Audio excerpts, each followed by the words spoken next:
my friends out there in Cyberland or wherever you are in your home. I wish you the very best today. I know this is a very interesting subject that I'm talking about today. It is not one that is well covered in the realm of psychic or tarot readers.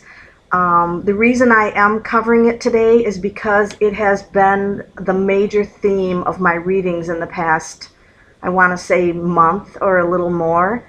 And I have to tell you that when someone called me and wanted a reading because they suspected that they were cursed, in my mind I thought, I don't know what my belief is around curses. It's something I'm not experienced in. I know in Africa they have, the voodoo people who in the tribes are everyone fears the voodoo person, and of course the witches and the pagan, they were burned with all this tremendous fear, and of course they were known, for curses. And so, modern days, you think, well, that was just the people's fear. This is probably just a psychological state, people thinking they're cursed, what might have a stream of bad luck. And so it wasn't until I sat down with my first reading with a woman who thought she was cursed, and I pulled the cards and they indicated that she was cursed. And then I thought, oh my goodness, this always intrigues me. And we were able to do clearing of that curse with the guidance of the cards, and we also used crystals and crystal skulls in addition to that to help break that. And then, of course, I thought, wow, well, that was interesting. We'll just move on from there. And then came the next reading was a curse, and the next reading was a curse. And it's funny because when I would mention to the people, well, is it possible that you believe you could be cursed? And they're like, yes, they know it on some deep level.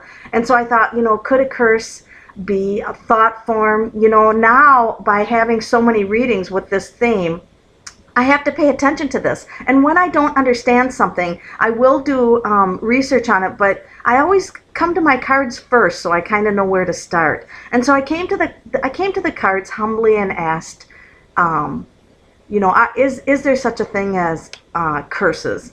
And of course, we just don't. We're coming in here with new eyes. We're just going to ask these cards: is there such a thing as a curse? And of course, we get the Nine of Wands. Now, this is Eileen Connolly's deck. I love her. I just want to take a moment to honor her. I love working with her deck.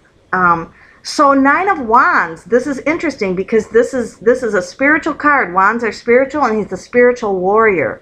So this is a form of battle, but it isn't about the body or harming the physical body. It is about the will and the mind. And curses, now, this is weird because I would have thought they would have been a thought form, and that the thought form would go out and have energy, such as thoughts are things. So of course, this is where doing even a tarot reader, you can be like, wow, this was not on my radar. So this is a spiritual issue, and it is between the body, or not the body, and physically going to war. It is about the mind and the will. And so someone, or the purpose of a curse, is to affect the mind and the will of the person, and weaken them. Because if you weaken them spiritually, think about that, it'll wreak havoc in possibly every area of their life. It would certainly weaken them in battle, which maybe the ancients, I don't know how these curses, I suppose we could do a in-depth reading on that, on where they originated or what their purpose further is. But so my next question is, who puts these curses into place? Who does the cursing?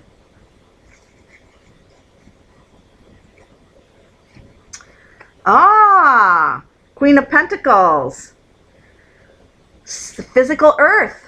This is good news to me because no one in the spirit world can have a curse that's going to affect you, at least not in this time space and what we're talking about now. So that, and notice that she's holding a pentacle, not to put anything down about pagan people who use pentacles for healing. It's a powerful symbol, but this also triggers working with sacred patterns. So it's someone who knows about the sacred patterns. She's got knowledge. She's a queen. She's somewhat mastered the physical realm of this, the understanding of the dynamics of this. So this is very, very interesting that the Queen of Pentacles came up for this. And then we have to know, because you're all sitting at the edge of your chair, what do I do if I have a curse? What do I do?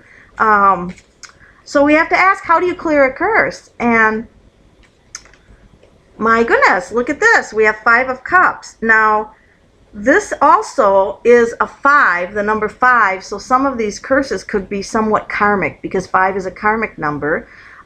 This also shows somebody who's very depressed, and it's also the emotional card. Now, they're looking at all of the spilled cups and very depressed, but there's 2 opportunities here that they're not aware of. So a lot of people, what this shows is they're focused on all this negative happening in their life, and they don't see the way out, the way to end this. And I've had to pull a second card because, and it also 5s are change and freedom from the curse, but it doesn't explain enough about what would be the end result of clearing that, or what specific task do you need to do to clear it. Okay, this is the High Priestess. She would be a spiritual woman who's studied the hidden knowledge. She's got the scroll of hidden knowledge. She's got the energy with the moon. She's intuitive. She's familiar with these types of energies, or she has a tool, such as me, not being familiar, but through the cards told me how to clear these. And so this is very interesting that it does take someone with a little bit of knowledge or tools for knowledge to clear these whatever these are. And I'm not, there might be those of you who don't believe in them, and that's fine because I was there with you. I hadn't looked at that on my radar. But, we have to be open. We know that there's lots of things in this planet that we don't understand. So this is my little tarot little session for today, and I hope that you walk away with a little bit of knowledge about this. Thank you very much for your time.